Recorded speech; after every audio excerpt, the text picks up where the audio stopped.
அந்த பெண்ணோ, மன்னிக்க வேண்டும் சுவாமி, நான் என்ன பண்ணுவேன்? என்னுடைய வீட்டை விட்டு சீக்கிரமாகத்தான் நானும் கிளம்புகிறேன். ஆனால் இங்கே வருவதற்காக கரையில் படகுக்காக காத்திருக்க வேண்டியிருக்கிறதல்லவா? அதற்கு சந்நியாசியோ, என்னது, ஆற்றை கடப்பதற்கு படகிற்காக காத்திருக்கிறாயா? அவனவன் பிறவி பெருங்கடலையே கிருஷ்ணா கிருஷ்ணா என்று சொல்லிக்கொண்டே தாண்டுகிறான். நீ என்னடாவென்றால் ஆத்தை கடப்பதற்கு போய் ஒரு பெரிய விஷயமாக சொல்லிக் கொண்டிருக்கிறாயே. என்னமோ போ. இனிமேலாவது சீக்கிரம் வர வேண்டும், இல்லையென்றால் எனக்கு பாலே வேண்டாம் என்று கராராக கூறிவிட்டு வெளியே சென்று விட்டார். அவர் விளையாட்டாக சொன்னதை அந்த பெண்ணோ மிகவும் தீவிரமான பயபக்தியுடன் கேட்டுக்கொண்டாள்.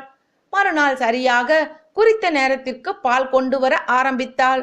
சந்நியாசிக்கோ திடீர் சந்தேகம் வந்தது. என்னம்மா இது அதிசயம், இப்பொழுதெல்லாம் சரியான நேரத்திற்கு வந்து விடுகிறாய்?